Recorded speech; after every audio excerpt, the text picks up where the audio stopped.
Thank you for taking this moment to breathe and to listen to what can change your life forever. My name is Ragnar Zinikas and I'm the founder of Startpreneur TV, How to Dominate the Decade talk show, World Women Conference and Awards, and the creator of Coral Desk. My mission is to empower through education. And thank you very much for joining us today. And thank you for investing in your future by just showing up, because by doing that, you are investing in your personal growth. And today we are going to talk about a lot about education.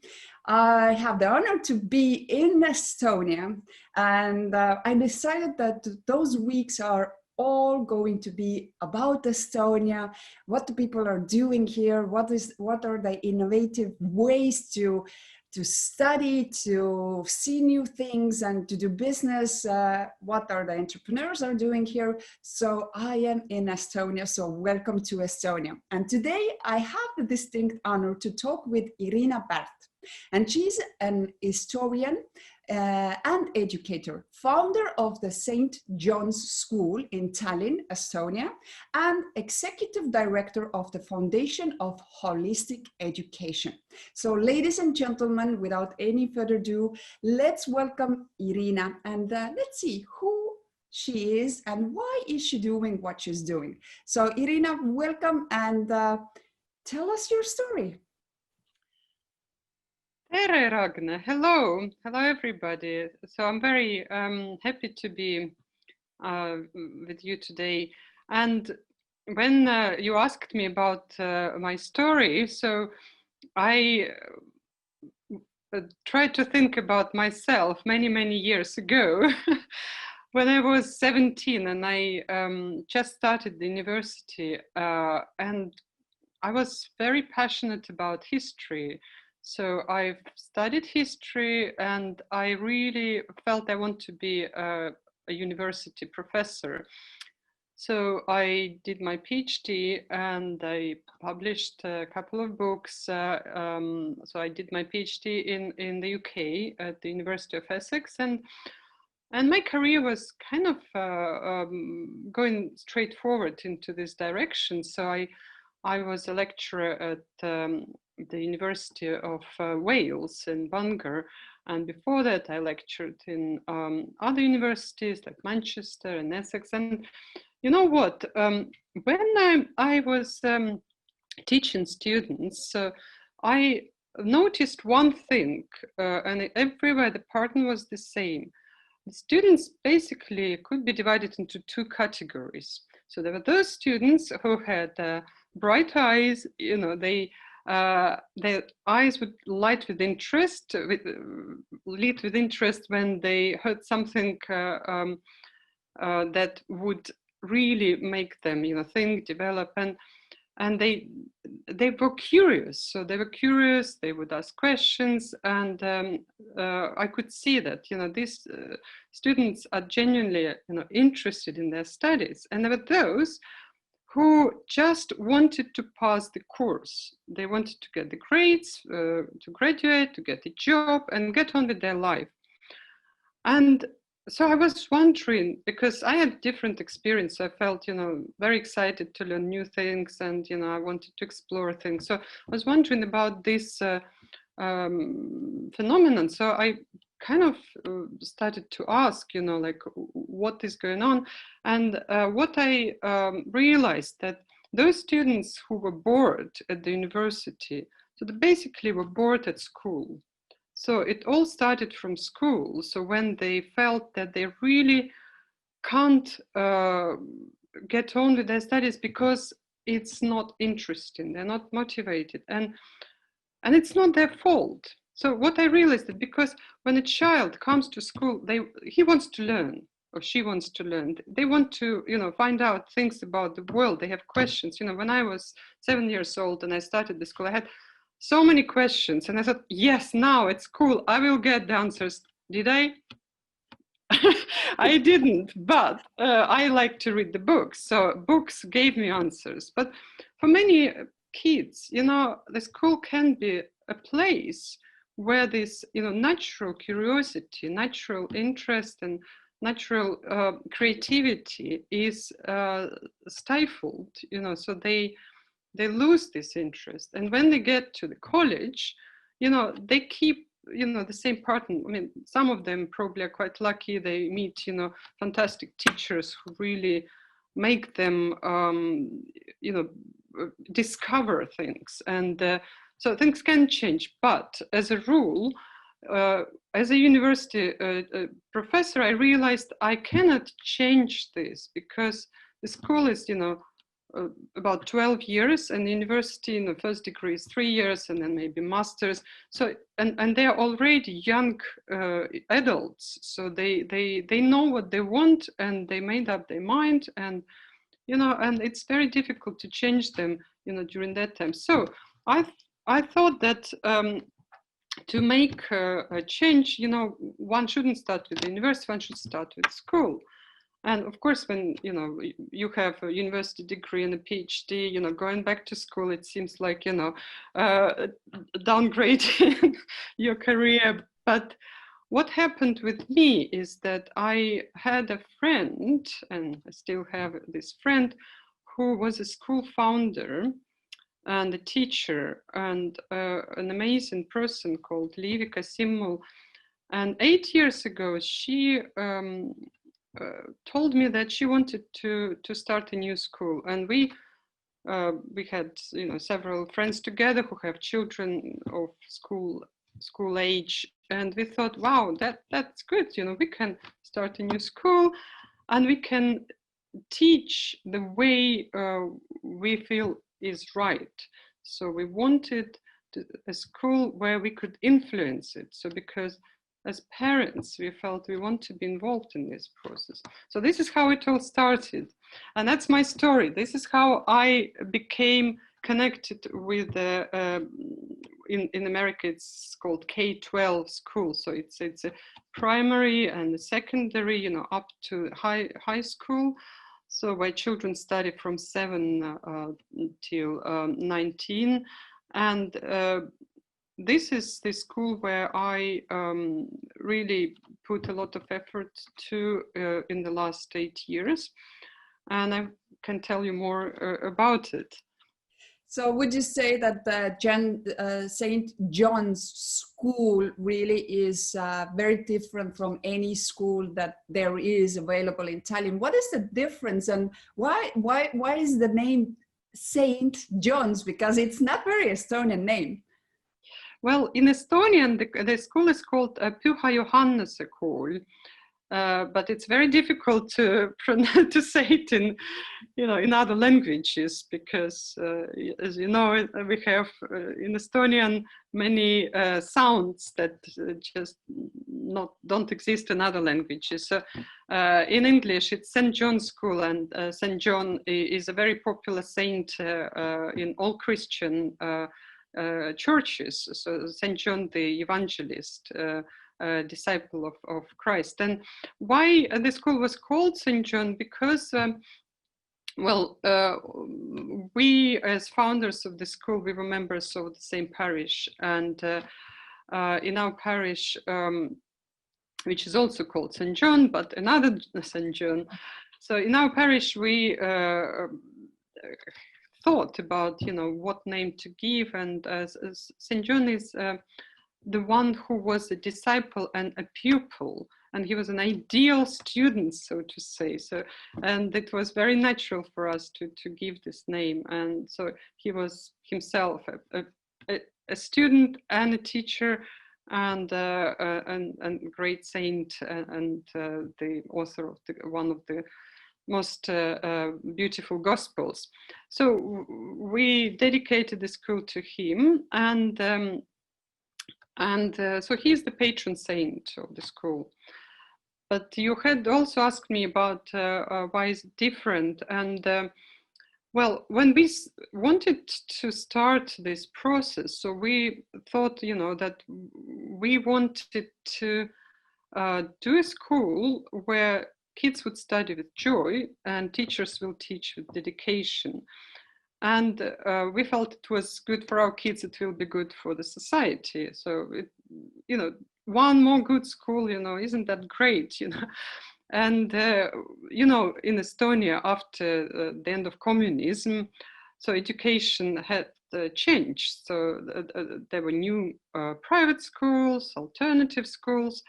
And generally, I think the changes were quite good. So as you know, Estonia is now leading in PISA, this you know, test for children all over the world, and Estonia is doing really, really well. So academically, you know, children are succeeding, but we thought that it wasn't enough.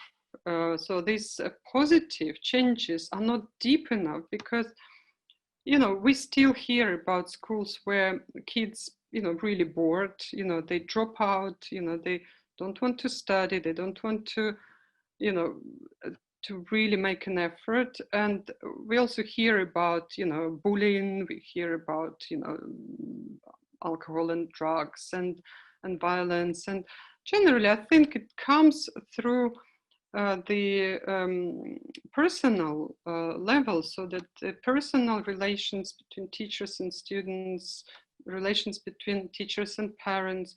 So it's kind of difficult to have these relations if you have a huge class, you know, 35 students and several parallels, you know, 1,000 students in one school. So it sort of creates this level of anonymity.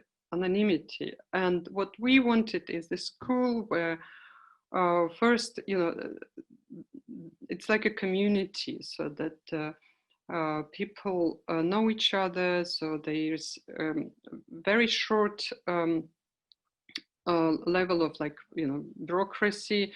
So there is a more direct connection between, you know, teachers and parents, and so and also the school where children receive feedback, not in the form of grades, like numerical grades, but in form of, you know, feedback, in form of formative assessment, so that they understand, you know, what's going on, like with their studies, where the problem is, you know, or maybe on the other hand, they see where they succeeded and how they can succeed even better. So the teacher gives the child, you know, a feedback in the form of written analysis, or, you know, an interview, sort of like interviews between parents and teacher and children, so where they discuss this the progress. And it's actually really time consuming if you think about it. It's much easier to say, well, fail, you know, get your A, get your C, and that's it. But here, you know, it's like a very deep and engaged and also empathic analysis going on. And so what we've realized that students, they learn how to evaluate themselves quite early on. So they actually know very well, you know, where their progress is.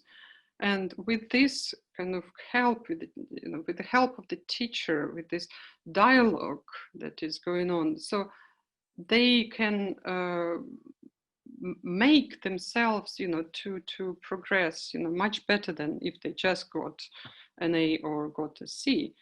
So that's I think is something that our school is definitely quite unique.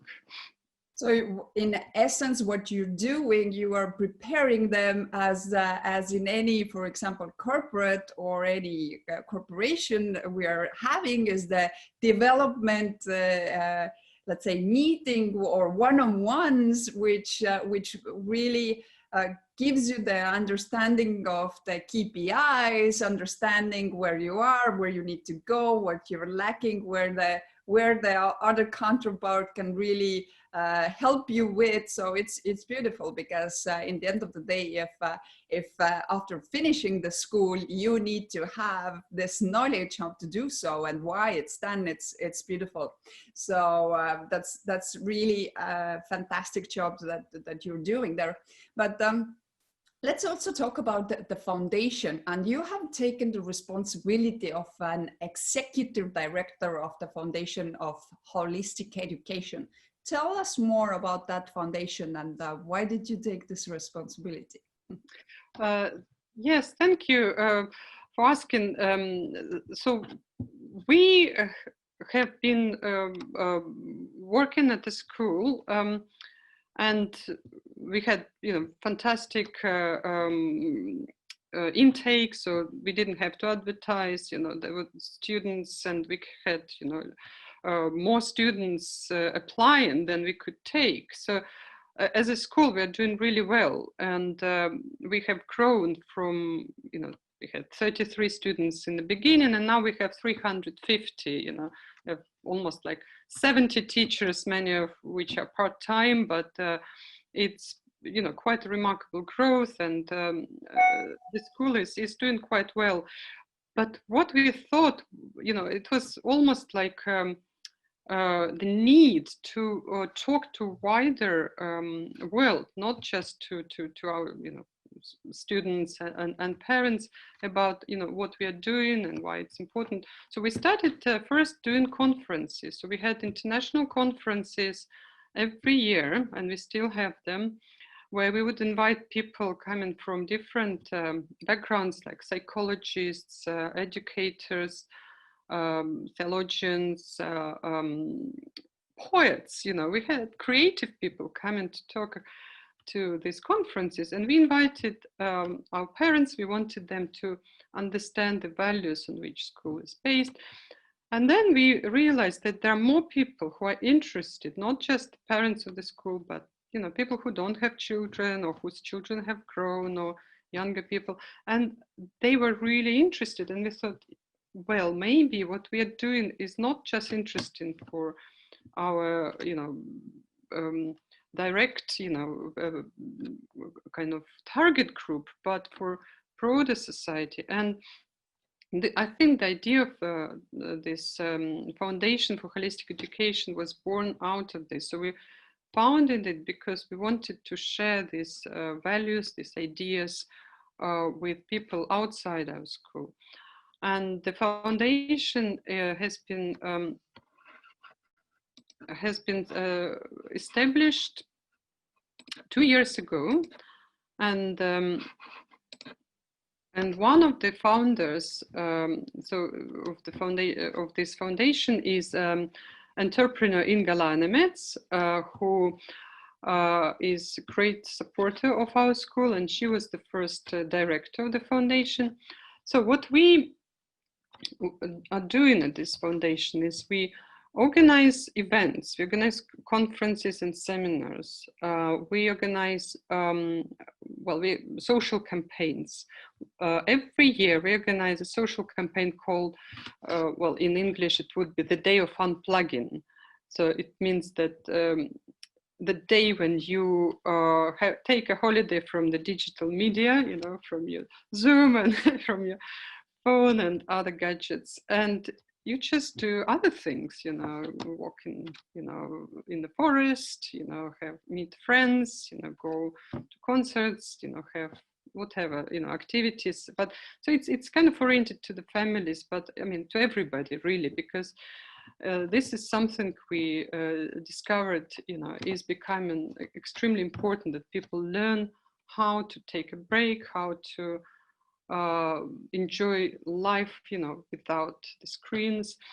And it's not that we are against technology, but we would like, to be masters of technology. Technology has to serve us, not we shouldn't be their servants. And especially now during COVID, when everybody was connected through internet and with the distant learning, so there is a need for this detox, so to take a day, and ideally it should be 1 day a week. So we are organizing this the Day of Unplugging in order to invite people, to do this, to make these changes in their life, so if they haven't done it already.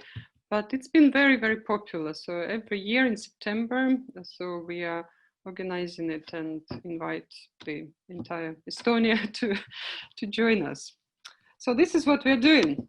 Beautiful. And you are watching this, if you haven't taken your pen and paper to write down things, especially if you are a teacher or if you are a school head or a school owner, then I recommend you to do so, because I think from each other's experience, we can learn a lot. And I think the unplugging is absolutely great. We know, for example, that the World Cleanup Day, which was born in Estonia, is also a worldwide movement now. So let's make the unplugging world movement as well. So you can actually be part of it, make history by taking action. So write things down and we get back to it. But Irina,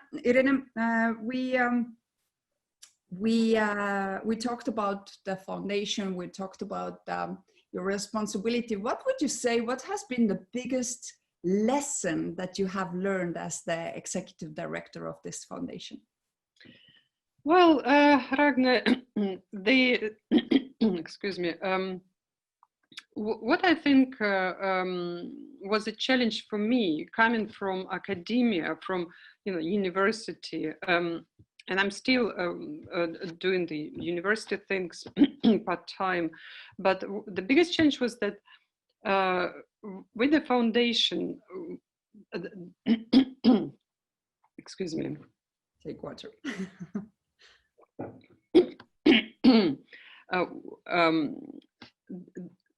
There is a need to create things from scratch, to start from, from the white sheet and, attract people, to bring people into your cause. And so what is important is communication. And communication also means that it's not about advertisement or selling something. Communication means explaining people why what you're doing is important, but in the language that people understand. And not necessarily in the language like talking and doing interviews, but also showing it, using the visual language. And so what I've learned is how to use different media to communicate the message, how to work together with very creative people, designers, with people who work in film, because we need to communicate through video, through visual means. So because people are very busy, they don't have time to read, when you show them, a short video, they learn a lot, and they say, yes, now I understand what you're talking about, because they see the image that, tells them more than what. And today the culture is very much image centered. So we are really, we need to kind of take it into account. So I had to learn this kind of new things and embrace these new challenges. And to be honest, I really enjoyed it. So I think that's what is great when you work with, nonprofits or with education, because you have to learn different things and combine and work in teams. So that's maybe a second thing which I've learned, and that was really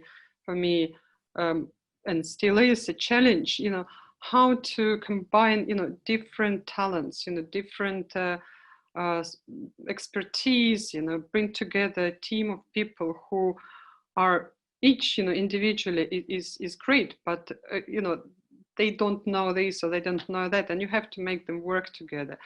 And I think that's something which the foundation is definitely working on. And the third thing, of course, is fundraising, and that's what we as a non-profit organization have to do, to be able to do what we do. We need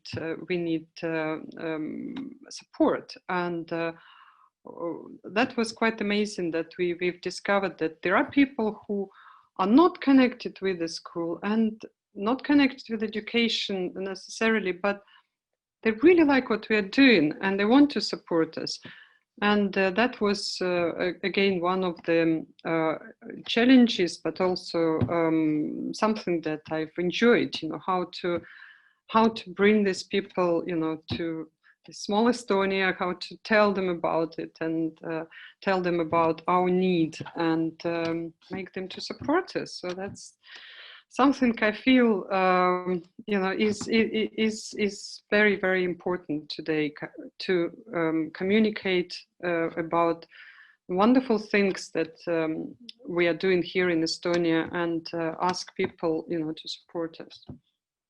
That's beautiful answer, and I think the biggest mistake that we want to do is also assume things, and therefore sometimes we even don't ask because we are assuming something which might not be true. So that's a great lesson to learn, in a sense that not to do that mistake, and be more open and be more communicative, as you said. So those are beautiful lessons to learn, and I think a lot of people could relate now to you. And again, I hope that you wrote down those things, because you can actually leverage on those lessons that Irina has learned. But we talked a little the foundation doing different conferences and bringing people which are not maybe usually on the stages, like poets and etc. Maybe not at the conferences now. But what do you see in the future? What the future of the school and foundation will be? This is a question that I think. Well, it's a $1 million question. The future is, I think it's very beautiful future. So the future where we will grow, and well, the school will have 12 grades, so about 600 students in almost 3-4 years time. So we will have our first graduates. And just to mention, we have this new university students who will become well, I don't know, I think they will become people who would like to change the world. So I feel that they are the people who will be our great ambassadors, to the future. So that's definitely something I look forward to kind of see what will come of these children who came through our school. And the foundation will grow by finding, these new supporters, new people who are interested in what we are doing. And how do we know that that it's finding these supporters? Well, just to give an example, we recently started a podcast, and it's called The Living Education.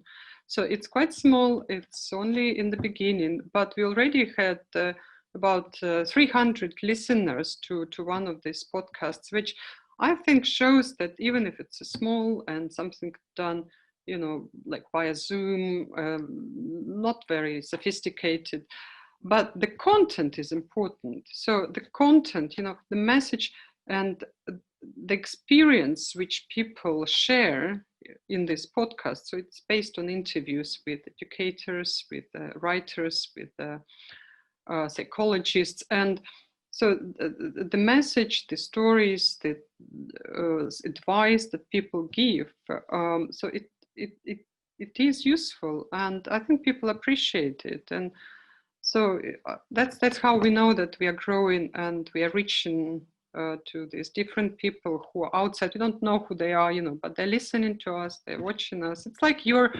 show, so you don't know who is watching it and whose hearts you've touched by what you're doing.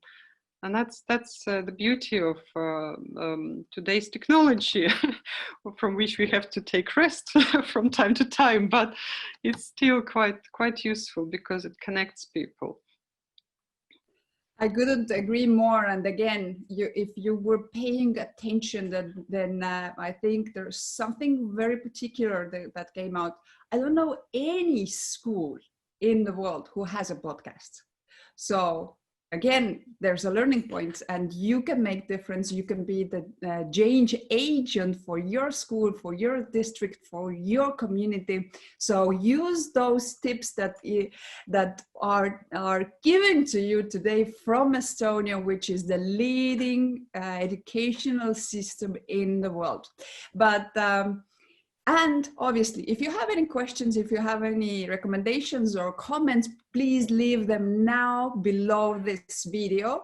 After this premieres, we will take care of them and we will certainly answer them. But what are your recommendations how to dominate the decade? So, Ragnar, I was thinking about this, and I'm just going to share something that I was thinking recently, and it's about my childhood. And so I remember myself growing, well, it was still the Soviet Union, and I remember that some sounds, like sounds of airplanes, kind of made me a bit scared, because it was the time of the Cold War, and so you kind of felt a bit scared of that. And I'm thinking of today's world and today's children, and of course there are different kind of fears that children have today in this global world. So it's about economic crisis, terrorism, viruses. So the world which we are living today, I wouldn't say it's necessarily worse than the one, my childhood was. So there are different challenges in every age. And today the challenge is different. It's the world that, philosophers call uncertain world. So they say it's the world, there's more risk, more uncertainty compared to the world, let's say, our parents and grandparents lived in. So the future is much less certain.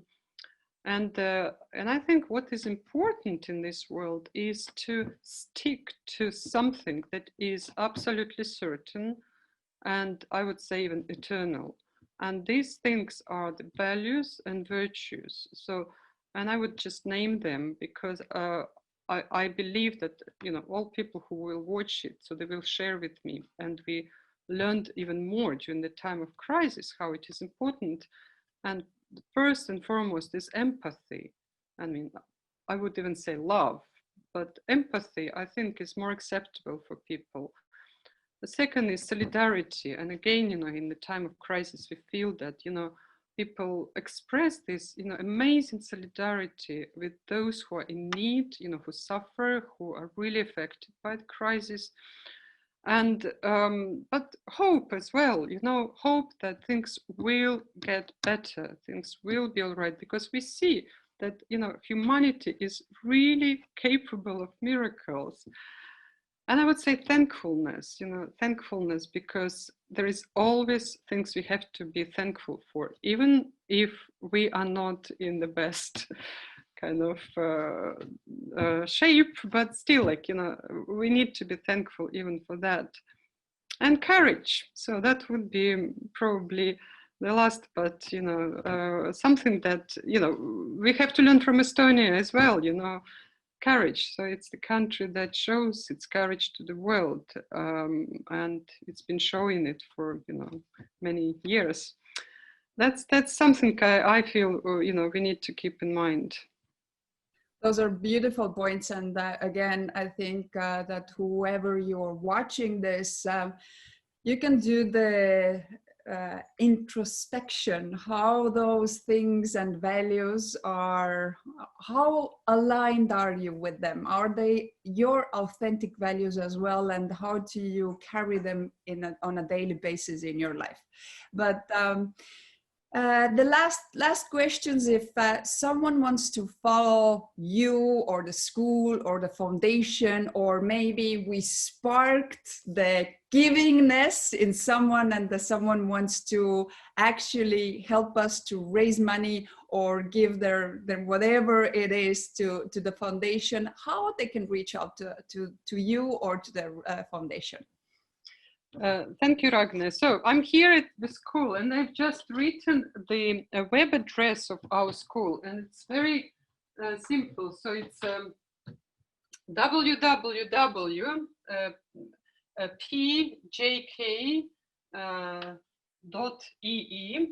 and there is an English interface. And for the foundation, it's font pjk.ee,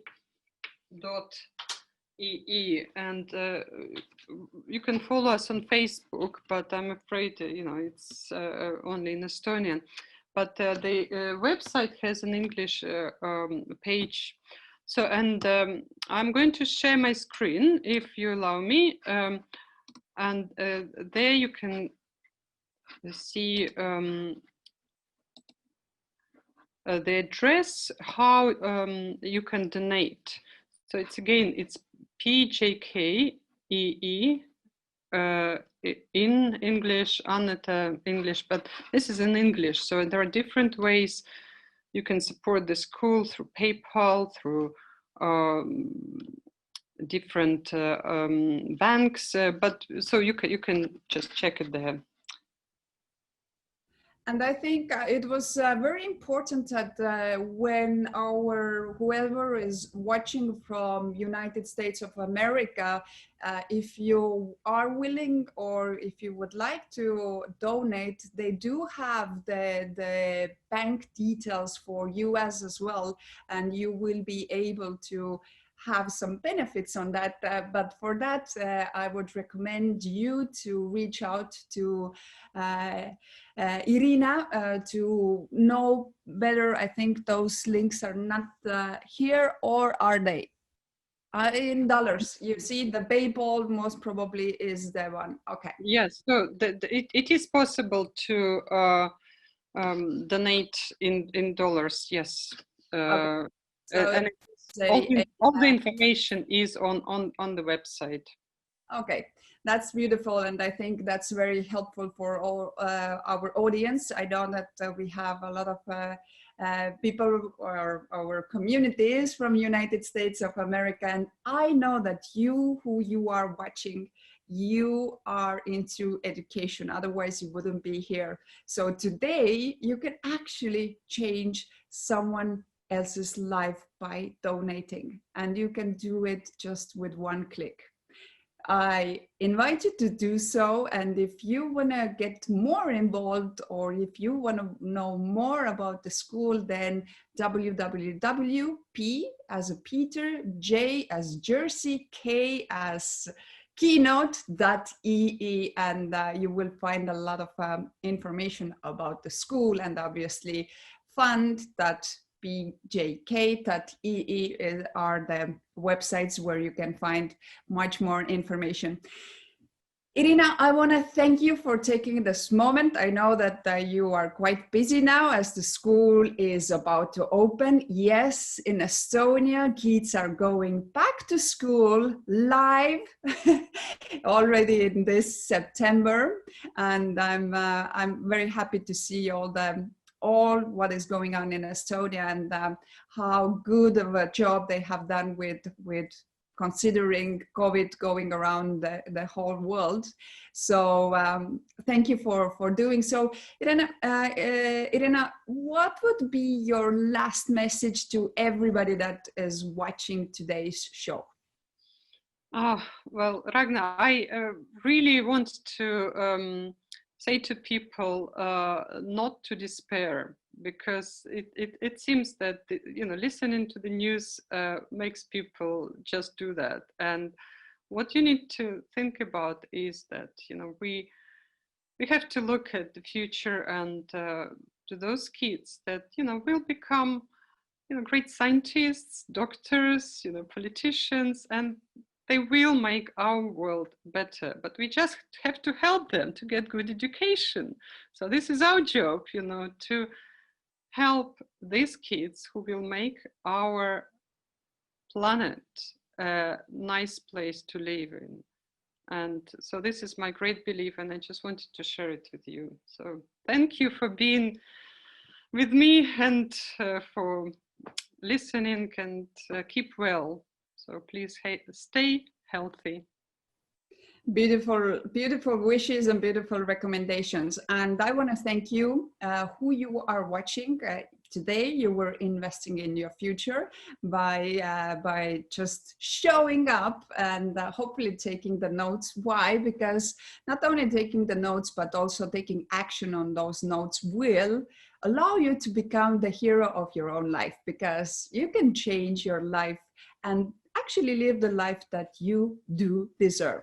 But you can become the hero in someone else's life. And today I will give you two options. One is by sharing this video, because I'm pretty sure there are people that need to hear the story of Irina, the story of the school, the story of the foundation, and they will get motivated and inspired by that. And please share the video. By sharing the video, you will become the hero in someone else's life, because I'm pretty sure that that would spark that someone wants to help, someone wants to maybe start a school, maybe an educational foundation. So be the agent of change and do it today. I will be with you in our next episode. Thank you very much for joining us today. And I'm sending you greetings from Estonia. Welcome to Estonia. Thank you very much.